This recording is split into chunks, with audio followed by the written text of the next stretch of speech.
오늘 내려놓음이라는 제목으로 하나님 말씀 전할 때에 여러분에게 큰 은혜의 시간 되셨으면 좋겠습니다. 반갑습니다. 아침에 좀 안 좋은 일들 많으셨나 봐요. 그렇죠?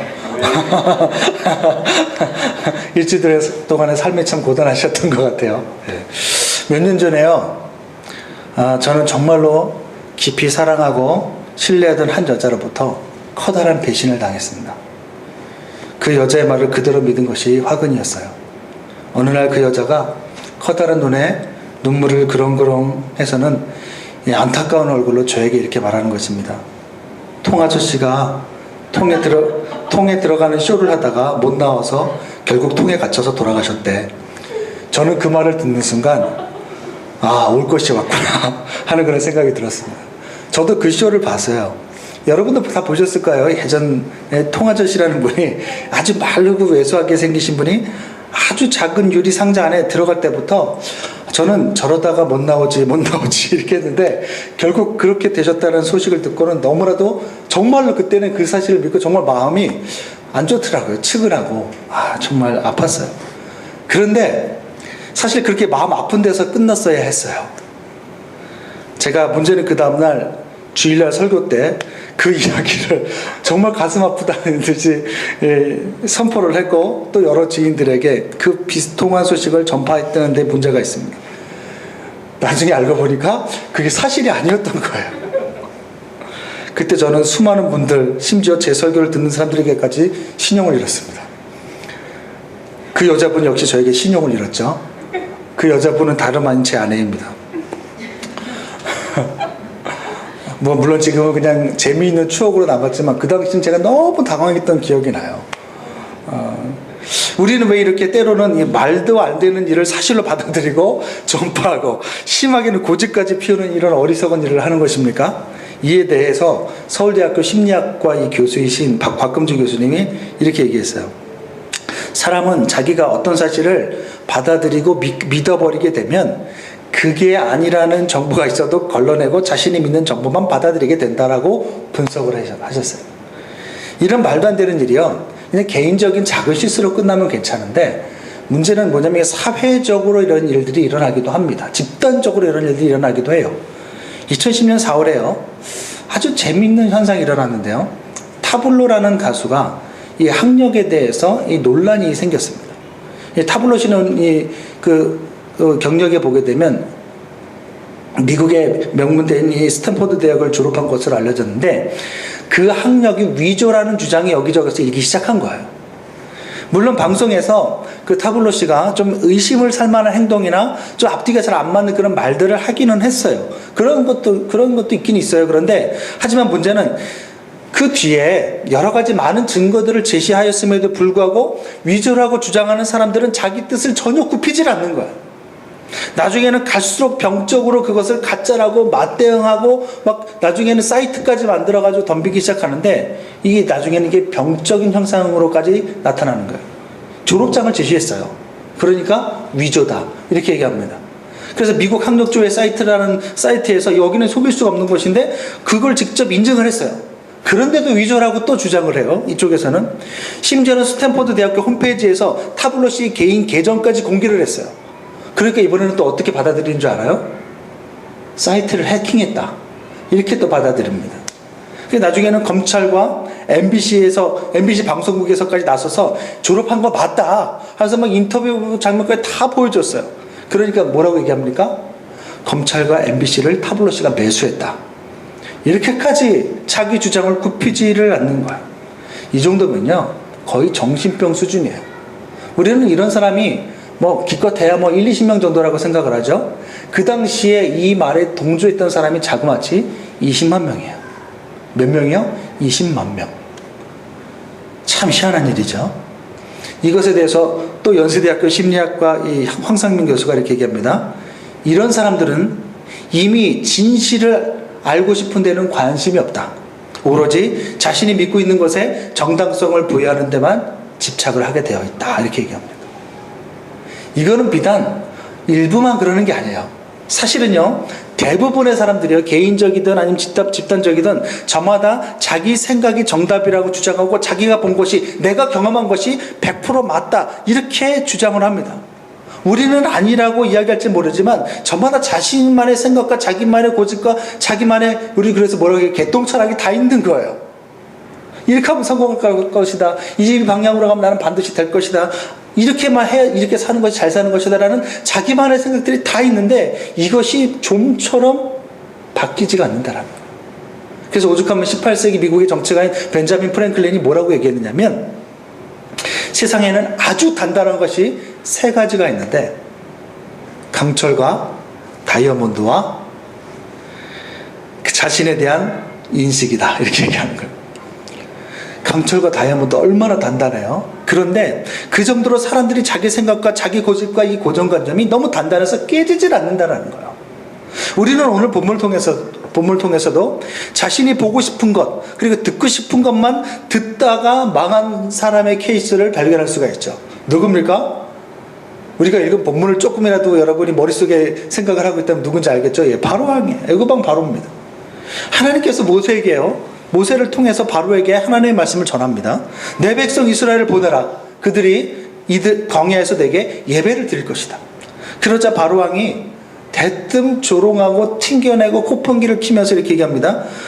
나는 도대체 여호와 하나님이 누군지 모른다. 들어본 적도 없다. 그러니 내가 왜 이스라엘을 보내겠느냐 하면서 모세가 예배 드리겠다고 나가겠다라는 그 말을 오히려 이 노예들이, 그 당시 이스라엘이 애굽의 노예세를 하고 있었지 않았습니까? 이 노예들이 먹고 살만하니까 딴 생각하느라가 저런다 하고는 오히려 더 심한 노역을 시켰다고 우리가 또 지난주에 얘기를 들었어요. 그러자 하나님께서 이번에는 말로 하는 것이 아니라 모세를 다시 보내서 하나님의 살아계심을 보여주시기 위해서 지팡이를 딱 던져가지고 뱀이 되는 이런 이적을 보여주십니다. 웬만한 사람 같으면 좀 놀랄 텐데요, 이 시점에서. 근데 이 바로는 꿈쩍도 안 해요. 애굽의 마술사들이 역시 지팡이를 뱀으로 만드는 이적을 따라했기 때문에 그래요. 이것에 대해서 성서 고고학자들의 이 의견을 제가 쫙 읽어보니까 정말로 정말 그 당시에 유행한 어떤 흑마술이라든가 어떤 이런 걸로 그렇게 했다라기보다는 요즘 아주 그 유행하는 어떤 마술사들 같이 사람의 눈을 속이는 눈속임에서 가망성이 크다, 이렇게 얘기하는 거예요. 그러니까 이 사람들 역시 막대기 같이 보이는 이런 것들을 갖다가 던지는 척 하면서 정말 뱀을 던졌을 가망성이 크다라고 해석을 합니다. 어찌됐든 애굽 이방 바로의 눈에는 그것이 진짜로 보이는 거죠. 그러니까 하나님은 당장 어떻게 해요? 그러니까 두 마리의 뱀이 서로 이렇게 싸우게 되는 거죠. 그러니까 하나님께서 모세의 뱀이 요술사의 뱀을 집어삼키게 만듦으로 인해서 사람들의 눈만 속이는 마술과는 다르다라는 것을 이 바로 왕에게 보여줍니다. 그럼에도 불구하고 이번에 바로는 꿈쩍도 하지 않아요. 왜요? 똑같이 행하는데. 그러자 이번엔 하나님께서 바로에게 나일강의 물뿐만 아니라 애굽의 모든 항아리와 그릇에 있는 물들을 쳐가지고요, 피로 변하는 이런 표적을 다시금 보여주십니다. 나일강을 치는 순간요, 하루부터 시작해가지고 저기 상류에 있는 모든 이 물이 피로 다 변해버리는 거예요. 그것이 오늘 우리가 읽은 본문이에요. 그러자 바로는요, 또 이번에 또 요술사들을 또 부릅니다. 마술사들을 또 불러서 역시 마술로 똑같이 그것을 행하게 합니다. 근데 그 나일강 물을 치라고 한 게 아니라 아마 이게 궁전에 있던 어떤 물을 이게 또 빨갛게 만든 것 같아요. 하지만 근데 이들의 한계가 있는데 그게 뭐냐면 이 마술사들은 모세가 지금 어떻게 했어요? 모든 이 나일강의 물과 모든 그릇의 물을 피로 변하게 했는데 그 내린 재앙을 되돌리지를 못하는 거예요. 그것이 그들의 진의 한계였습니다. 이렇게 한계가 여실히 드러남에도 불구하고 바로왕은 여전히 자기 생각을 굽히질 않아요. 우리는 오늘 본문에서 애굽왕 바로가 얼마나 자기가 믿는 바에 대해서 신념이 대단했는지 알 수가 있어요. 그것이 22절과 23절입니다. 우리 한번 보여주시겠어요? 한번 읽어봅시다. 22절, 23절 시작. 애굽 요술사들도 자기들의 요술로 그와 같이 행함으로 바로의 마음이 완악하여 그들의 말을 듣지 아니하니 여호와의 말씀과 같더라. 23절 바로가 돌이켜 궁으로 들어가고 그 일에 관심을 가지지도 아니하였고, 이렇게 나와요. 신경도 안 쓴 거예요. 지금 말을 듣지도 않을 뿐더러 관심도 가지지 않았다는 거예요. 여러분 좀 생각해 보십시오. 지금 그 넓은 나일강 전체가 다 피로 변했어요. 다 단순히 피로 변한 것뿐만 아니라 물고기들이 다 죽어가지고 폐사해가지고 물 위에 둥둥 떠다닙니다. 그리고 조금 지나니까 더운 지방이니까 부패해가지고 냄새가 나고 악취가 나고 피비린내가 온 애굽 전역에 진동을 해요. 먹을 물이 없어서 나중에 24절 보게 되면 뭐가 나와요? 먹을 물이 없으니까 결국은, 왜냐면 그릇에 있던 물까지 다 피로 변해버렸으니까 낡은 물을 못 마시니까 낡은 변을 파서 겨우 얻은 물로 연병을 했다고 나와요. 이런 정말 대대적인 어떤 엄청난 기적을 보여주셨음에도 불구하고 애굽 왕 바로는 신경도 쓰지 않고 관심도 가지지 않고 미동도 하지 않더라는 거예요. 앞서 말씀드렸듯이 이게 왜 이런 현상이 일어나요? 자기 아집에 빠져서 죽어도 자기 생각이, 자기 판단이 맞다고 생각하는 거예요. 그러니 보고 싶은 것만 보고 믿고 싶은 것만 믿는 거예요. 게다가요, 사실 바로는 고대 근동 지방에서 가장 강력한 나라 중에 하나인 애굽의 왕이었습니다. 그는 남부를 것 없는 권력과 물질의 정점에 있는 사람이에요. 게다가 이미 기존에 자신이 섬기던 신들이 이미 많고 또 그 신들이 자기 뒤를 봐준다고 믿었던 사람이에요. 그래서 그 신들이 자기 뒤를 봐줬기 때문에 지금 왕의 자리에까지 올랐다고 생각하는 사람입니다. 그런 사람이 뭐가 아쉽다고 또 다른 신의 말을 듣겠습니까?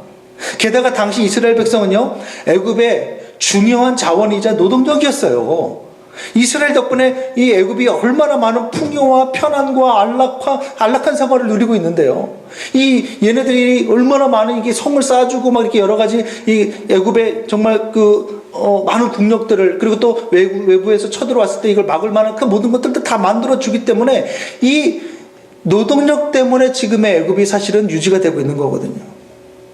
그러니 하루아침에 이 사람들을 놓아줄 리가 없는 거예요. 또 바로왕 주변에는 그 당시에 최고의 석학이자 박사라 불리는 온갖 지혜자들이 다 몰려 있었고, 그 사람들 역시 하나같이 모세의 말이 잘못됐다고 비웃고 있는 거예요, 처음에는.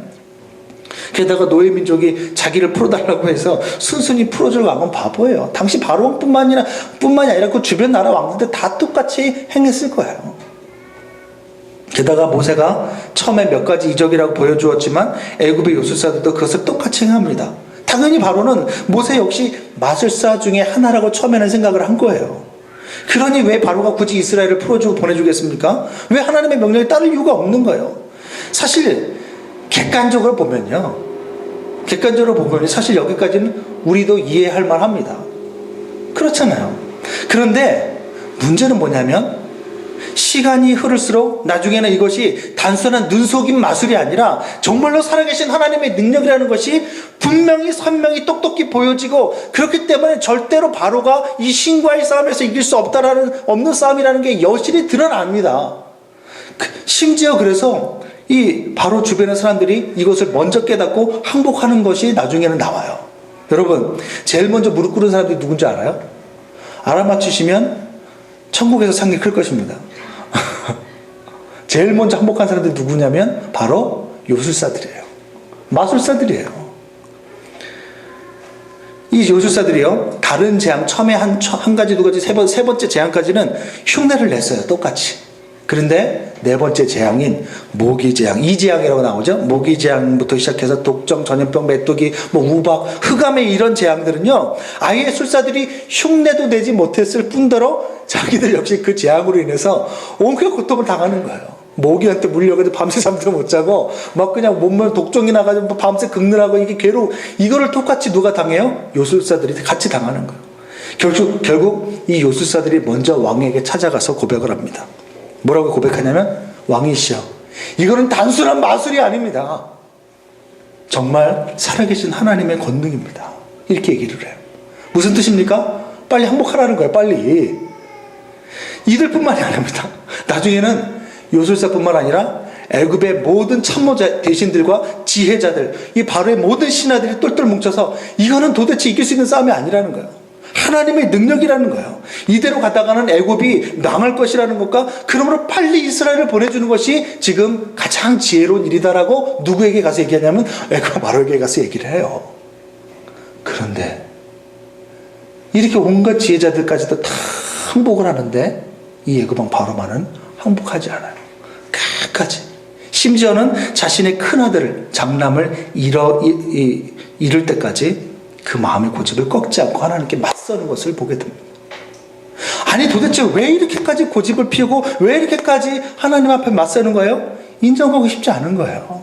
그 하나님의 존재를 인정하게 되면 자신이 받을 손해와 그 하나님으로부터의 간섭이 정말 싫은 거예요. 게다가 지금까지는 자기가 애굽 안에서 신으로 군림해 왔는데 그런 자신이 너무나도 무기력하게 다른 신에게 무릎 꿇고 굴복당했다라는 소리. 그럼 그럼 나중에 자기가 어떻게 애굽을 다스리겠어요? 아이고 저 애굽왕 그렇게 잘난 척하더니 결국 무릎 꿇었지. 그러니까 더더욱 자존심 상하고, 그러니까 더더욱 이게 외통수에 몰려가지고 인정하고 싶지 않은 거야. 그래서 더더욱 바로는 자기가 믿고 싶은 것만 보고, 믿고 보고 싶은 것만 보고, 자기가 듣고 싶은 것만 듣는 거예요. 하지만 그 결과는 어떻게 됩니까? 우리가 잘 알고 있듯이 너무나도 비참하게 자신뿐만 아니라 애굽 전역이 만신창이가 되었고, 나중에는 자신의 사랑하는 아들까지 잃는 슬픔을 당하게 됩니다. 그런데 신앙생활을 한다는 사람들 중에서도 가만히 보게 되면요, 이런 바로적인 신앙의 모습이 많이 나타나는 것을 보게 돼요.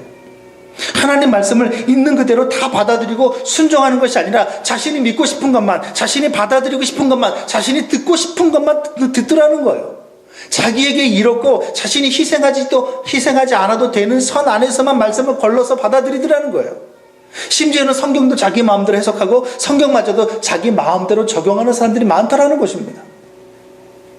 예전에요, 어떤 목사님 설교를 듣다가 참 재미있는 얘기를 들었는데요. 그 목사님 교회 여자 집사님이 어느 날 이 목사님께 찾아와서 상담을 요청했다라는 거예요. 이야기를 들어보니까 이렇습니다. 자기가 남편이랑 안 맞아도 너무 안 맞더라는 거예요. 그래서 너무 남편이 싫어서 정말 같이 살기조차 살맛대고 얼굴 마주대하고 살기조차 싫더라는 거예요. 그래서 하루하루를 그냥 이혼하고 싶다 이렇게 생각하고 있는데, 어느 날 같은 교회에 유부남 남자 집사님이 점점 자기 마음으로 성큼성큼 들어오더라는 거예요. 너무 자상하고 그 남자 집사님 너무 자상하고 또 자기한테 너무 잘해주고 다정다감하고, 그리고 제일 중요한 게 너무 말이 잘 통하더라는 거예요. 그 남자 집사님이랑. 그러면서 이러면 안 되는데 하면서도 점점점 그 남자 집사님이 좋아지더라는 거예요. 근데 이 여자는 누구예요? 유부녀잖아요. 그래서 어떻게 할까? 사실 이건 고민할 게 아니거든요. 고쳐야죠. 하나님 앞에 엎드려야 되는데 고민하는데 자기는 이미 마음이 다 넘어간 거예요. 그런데 어느 날 내가 하나님께 응답을 구하겠다라는 생각을 가지고 기도하고 나서 성경을 딱 폈대요.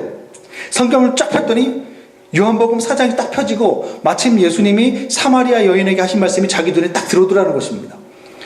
사마리아 여인에게 뭐라고 얘기하셨냐면, 이 4장 18절에 지금 있는 자도 네 남편이 아니니 내 말이 참되도다. 이 말씀이 자기 눈에 자기 마음이 확 들어오면서, 아 그렇구나, 하나님께서 나에게 응답하시는구나. 지금 있는 자가 내 남편이 아니구나.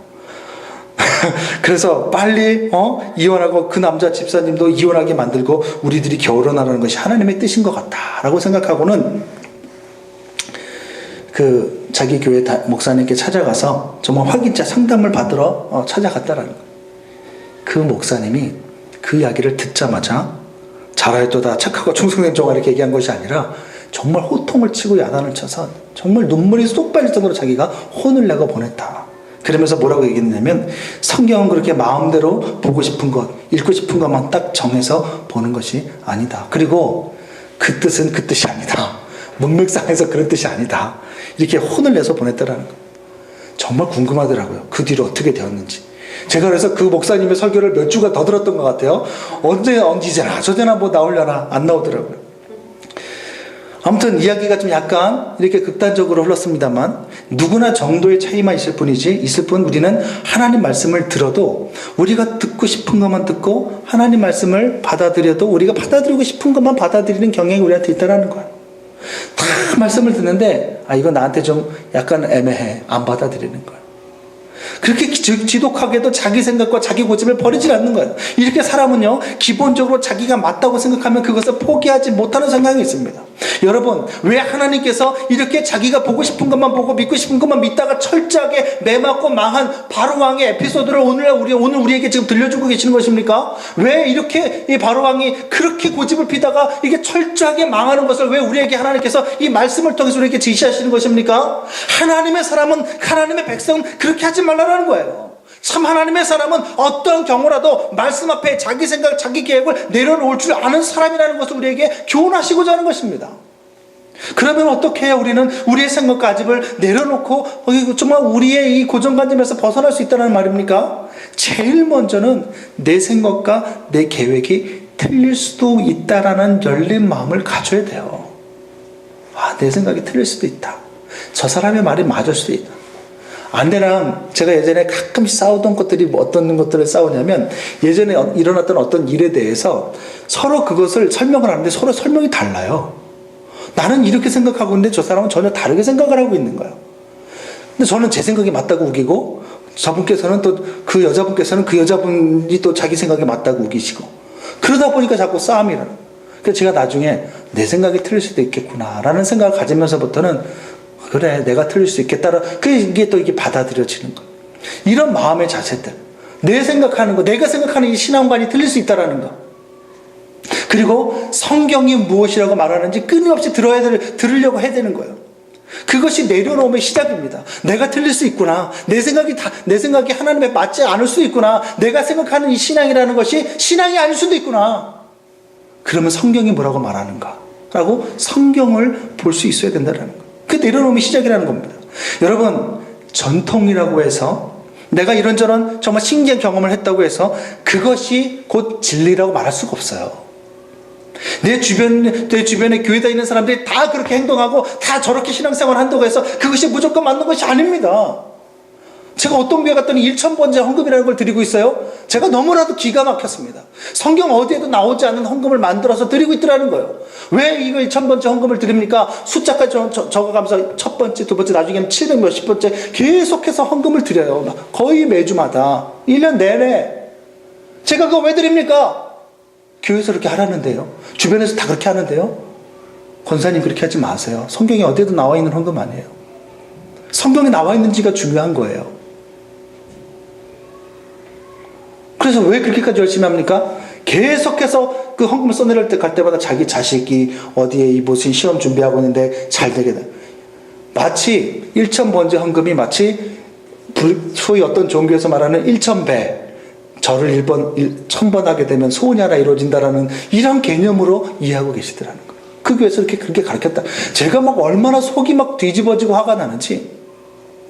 모두가 다 그렇게 행동한다고 해서 그것이 맞는 신앙이라고 말할 수가 없는 거예요. 중요한 것은 그러면 그것이 틀릴 수도 있겠구나.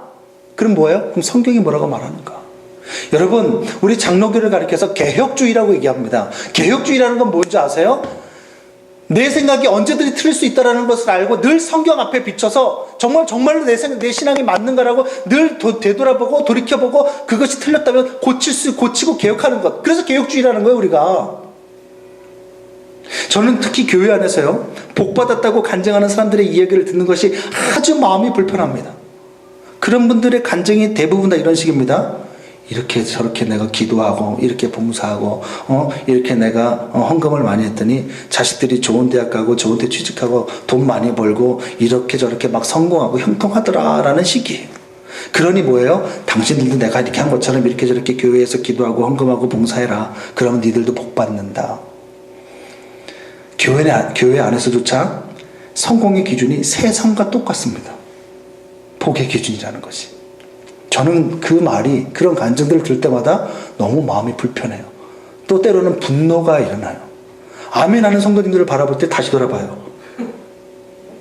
그 이유는 성경이 그것을 말하고 있지 않아서 그래요. 성경이 그런 복을 말한 적이 없어요. 성경은요, 잘되고 형통하는 것, 돈 많은 것을 복의 기준으로 제시하지 않습니다. 만약에 세상적으로 돈 많이 벌고 부자가 되고 높은 자리에 올라가고 다 성공하고 형통하는 것이 복의 기준이라면 예수님을 가장 옆에서 예수님을 가장 잘 따랐던 12제자들이 가장 갑부가 돼야 되고 가장 형통해야 되고 가장 호화롭게 살다가 가장 영광스러운 죽음을 당해야 되는 거예요. 크게 사도 바울만큼 주 예수님을 사랑한 사람도 없으니까 사도 바울은 오늘날 빌 게이츠만큼의 대부호의 대부자의 반열에 올랐어야 되는 사람입니다. 만약에 성경에 말하는 복의 기준이 그런 것이라면. 그런데 예수님의 제자들과 사도들은 하나같이 세상적인 기준으로는 처절하게 실패한 삶을 살다가 너무나도 비참하게 순교를 당했습니다. 무슨 말입니까? 재물이나 성공적인 세속적인 성공이 복의 기준이나 참 예수 제자의 기준이 아니라는 거예요. 그렇다면 성경은 무엇을 복이라고 얘기합니까? 성경은 세상이 알지 못하는 예수 그리스도 안에의 그 부유하심과 그 엄청난 가치를 알고 그 예수 그리스도라는 가치를 위해서 기꺼이 자신의 대가를 지불하는 한 삶 자체를 복으로 규정해요. 주 예수보다도 귀한 것이 없음을 알고 그 예수님과 동행하는 삶 그 자체, 그것을 절대적인 복의 기준으로 제시합니다. 그런 면에서 보게 되면 구약의 인물이나 신약의 인물이나 똑같이 복받은 사람이죠. 비록 예수님의 12제자와 사도 바울이 세상에서는 세상적인 삶의 기준으로는 아주 처절한 실패한 삶을 살았지만 그 사람들은 누구보다도 예수 그리스도 안에 늘 거하고 그 기쁨 안에 거하던 사람이었고 예수님을 다시 뵙고자 하는 그런 천국의 소망을 가지고 그 기쁨 가운데 살아가던 사람이었어요. 하나같이. 그러니까 그런 기준을 보면 이 사람들은 철저하게 복받은 사람들이죠. 하나님과 동행하고 그 기쁨을 아는 사람들이었으니까. 그래서 다윗도 뭐라고 얘기합니까? 하나님께 가까이 함이 내게 복이라. 바울도 예수 그리스도를 아는 것, 그 은혜 안에 거하는 것이 가장 고상하고 큰 기쁨이다라고 고백했어요. 그런 면에서 본다면 저 역시도 아무것도 가지지 못했고 아무것도 이루지 못했지만 저는 정말 복받은 사람이에요. 여러분은 어떻습니까? 정말 예수 그리스도와 동행하는 그 기쁨, 정말 주님과 함께라면 죽어도 여한이 없다라는 그런 마음이 있다면 여러분은 복받은 사람들이에요. 그런데 지금 한국교회 성도들이 이런 성경적인 복의 기준을 받아들이려면 기존에 자기들이 생각했던 행복감과 축복감이 틀렸음을 먼저 인정해야 돼요. 아, 내가 틀릴 수 있구나. 내가 생각했던 전통적인 신앙관을 내려놓아야 돼요. 그렇게 내 생각과 내 사상이 틀릴 수 있다는 것을 인정하고 성경 앞에 설 때에 비로소 우리는 진정 내려놓음을 시작할 수 있는 거예요. 그럼 두 번째 어떻게 해야 또 내려놓을 수 있습니까? 하나님의 살아계심과 그 은혜를 경험하게 되면 하나님에 대한 신뢰가 생기고 거기서 내려놓음이 가능하게 됩니다. 모세 역시 하나님의 은혜와 살아계심을 경험했을 때 자기 계획과 자기 생각을 내려놓고 순종하는 삶을 살 수 있었던 겁니다. 그것은 지금도 마찬가지예요. 예수 그리스도의 십자가를 깊이 경험한 사람일수록 자기의 생각을 내려놓는 것이 가능해집니다. 제가 잘 들어보세요. 제가 교회 다니는 사람이라고 말하지 않고 믿는 사람이라고 말하지 않고 십자가를 깊이 경험한 사람이라고 말했어요. 지금 뭐라고요? 교회 다닌다고 무조건 자기를 내려놓을 수 있다는 게 아니라는 거예요. 믿는 사람이라고 무조건 자기를 놓고 하나님과 동행하는 삶을 살 수 있다는 것이 아니라는 거예요. 십자가를 깊이 경험한 사람, 십자가를 깊이 경험하였다는 것은 하나님의 아들이신 예수님이 내 죄를 사해 주시기 위해 대신 십자가에 못 박혀 죽으셨다는 것을 내 온영으로 생생히 느끼고 경험하였다는 것을 말하는 거예요. 하나님이신 예수님이 나같이 보잘것없는 사람을 자신의 목숨을 대신 내어주실 정도로 사랑하신다는 것을 진짜로 믿고 마음 가운데 받아들인 사람은 그 크신 사랑으로 인해 기꺼이 자신의 생각과 고집을 내려놓을 수 있게 된다는 것입니다. 그래서 사도 바울은 빌립보서 3장 8절에서 이렇게 고백합니다. 무엇이든지 내게 유익하던 것을 내가 그리스도를 위하여 다해로 여김은 내가 주 예수 그리스도를 아는 지식이 가장 고상하기 때문이라. 내가 그를 위하여 모든 것을 잃어버리고 배설물 똥으로 여김은 그리스도를 얻고 그 안에서 발견되기 위함이라고 고백해요. 자기가 지금까지 중요하다고 여겼던 거, 자기가 이렇게 해야지만 행복할 수 있다고 여겼던 그 모든 것들을 예수님을 만나고 나니까, 예수 그리스도의 십자가를 경험하고 나니까 아무것도 아니더라는 거예요. 내려놓을 수 있게 되더라는 거예요. 저 역시 한때는요, 세상의 부조리와 부패를 한탄하면서, 그리고 나의 힘없음을 비관하면서, 정말 창피한 얘기입니다만, 우리 여동생이 얘기하지 말랬지만 술에 빠져서 지내던 적이 있어요. 나는 정말 아무것도 할 수 없는 쓰레기라고 생각을 하고요. 자포자기 하고 있었습니다. 그러니까 신학과 학생이 목사가 될 사람이 술을 먹죠. 이건 포기했다라는 거거든요. 그런데 그때 그런 나를 다시 일으켜 세워 이 목회의 길로 들어서게 한 것은 전적인 십자가의 은혜였어요. 또한 저에게 상처 준 어떤 분을 용서하지 못하고 막 상처 입은 짐승처럼 살고 있을 때 저를 그 미움과 증오라는 굴 속에서 끄집어내 주신 건 역시 못 박히신 예수 그리스도의 손이었습니다. 그 십자가의 은혜가 있기에 지금도 비록 비틀거리기는 하지만 내 생각과 내 계획을 포기하고 적어도 말씀대로 사는 삶을 살려고 몸부림치고 있는 것입니다. 그리고 실제로 하나님은 그런 삶에 세상이 이해할 수 없는 승리와 기적을 경험하게 하십니다. 놀라운 것은요, 이렇게 자신을 내려놓고 순종하는 사람은요, 하나님의 살아계심을 똑똑히 경험하게 돼요. 반드시 경험하게 돼요. 자신을 내려놓고 하나님 앞에 하나님께서요, 지금도 온 땅을 두루다니면서 하나님의 마음에 합한 사람을 찾아다닌대요. 왜요? 그 사람을 통해서 하나님의 일을 하시려고. 근데 그 사람이 어떤 사람이래요? 이렇게 자신의 생각과 자신의 계획을 내려놓고 말씀 앞에, 하나님 앞에 서는 사람이에요. 그러니 그 사람을 발견하면 어떡하시겠어요? 사랑하시는 거예요. 기저 하나님의 이 살아계심이 그 사람을 통해서 보여지는 거예요. 통로가 되는 거예요, 그 사람이. 여러분, 여기 막 쫙쫙 갈라져가지고 가뭄이 들었어요. 가뭄이 들었는데 저쪽에 저서지에 물이 많아요. 그 많은 물을 어떻게 하면 이곳으로 옮길 수 있겠습니까? 예, 파이프, 통로가 있으면 옮겨질 수가 있어요. 그런데 하나님께서 이 부유하신 하나님께서 정말 그 생명의 저수지가 있는데 정말 쩍쩍 마른 이 세상 가운데 그 하나님의 생명의 이 생명의 물을 공급해 주길 원하는데 어떤 사람을 찾는데요? 자신을 내려놓은 사람을 통로 삼아서 거기다 다 갖다 댄대. 그럼 어떻게 해요? 하나님의 이 부유하심이 정말 그 물이 그 쩍쩍 갈라진 그 밭에 나라는 통로를 통해서 부어질 때 어떻게 돼? 그것이 얼마나 영광스럽겠어요? 그렇게 하나님을 우리가 경험을 하게 되고 하나님의 살아계심 우리 삶에 나타나지게 되면 우리는 하나님에 대해서 깊이 신뢰하게 되고 그 다음에는 옛날보다는 조금 더 하나님 말씀대로 내 것을 내려놓고 순종하기가 조금 더 수월해지는 거예요.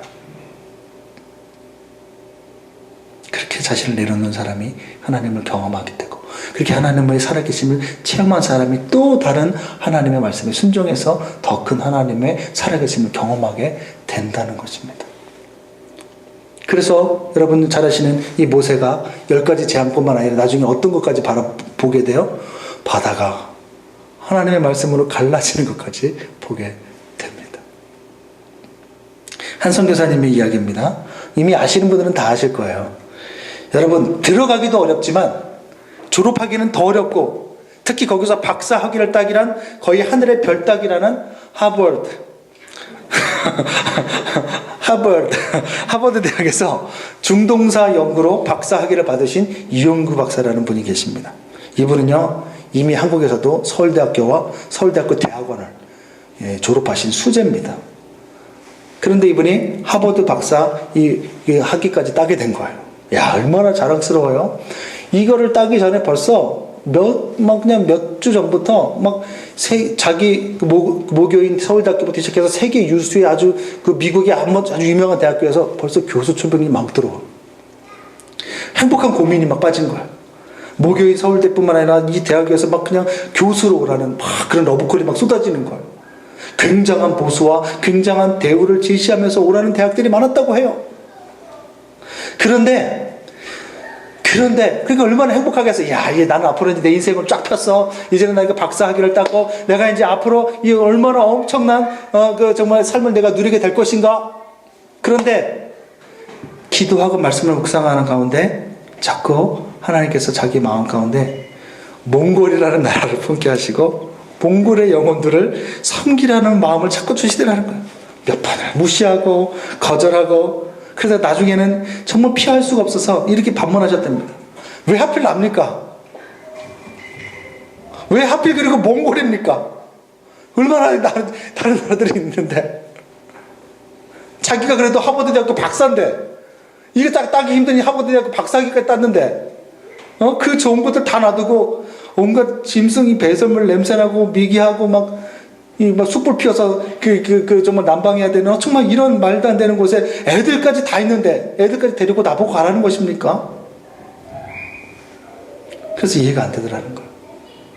자기 계획이 다 있었는데 막 그 러브콜들이 있었는데 하지만 결국 자신을 향한 십자가의 은혜와 지금까지 인도하신 하나님의 신실하심을 믿고 모든 것을 내려놓고 아내와 아이들과 함께 몽골의 이레교회 선교사로 부임을 하게 돼요. 하워드 대학교 박사가 거기서 이제 막 이상 음악 같은 거 쳐놓고 사는 그런 데 가서.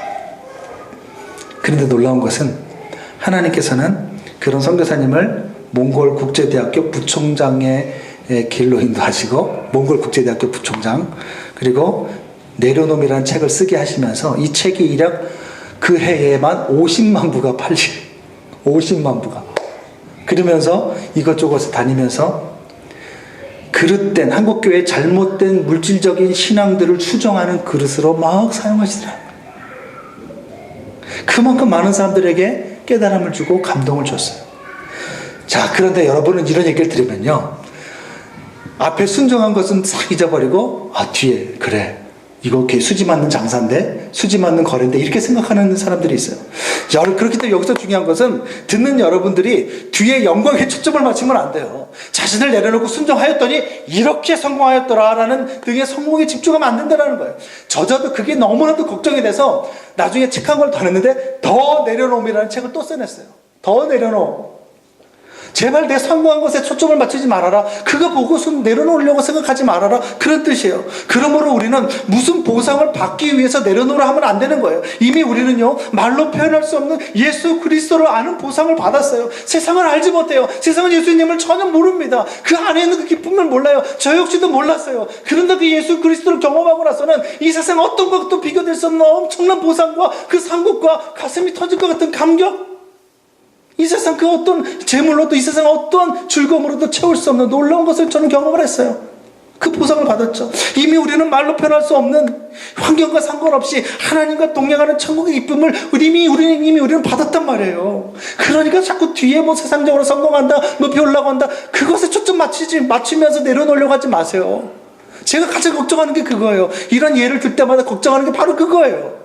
나중에 부총장 되고 돈 많이 벌을 때더라 50만 보면 이게 한 번당 3,000원씩만 잡아도 얼마야? 막 이렇게 세를 보면 그냥 몇 억이야 막 이러고. 물론 그렇게 자신을 내려놓게 되면 반드시 하나님의 살아계심을 우리 삶에 목도하게 돼요. 맞아요. 하지만 그것은 목적이 돼서는 안 돼요. 그건 하나님을 위해서 사용하라고 주신 또 다른 수단일 뿐이에요. 그러므로 우리가 자기를 내려놓는 이유는 그 뒤에 따르는 세속적인 성공 때문이 아니라 철저하게 하나님의 살아계심과 나를 향한 주 예수님의 사랑에 대한 신뢰 때문에 우리 자신을 내려놓을 수 있어야 된다는 거예요. 예수님 나를 위해서 생명까지 내어주셨습니다. 나는 예수님 믿고 내 계획을 내려놓겠습니다 하고 순종하며 따라 나아갈 때 우리는 하나님의 살아계심을 경험하게 되는 것이죠. 말씀을 정리합니다. 하나님께서 기뻐하시는 신앙은 이렇게 자신을 내려놓는 신앙이에요.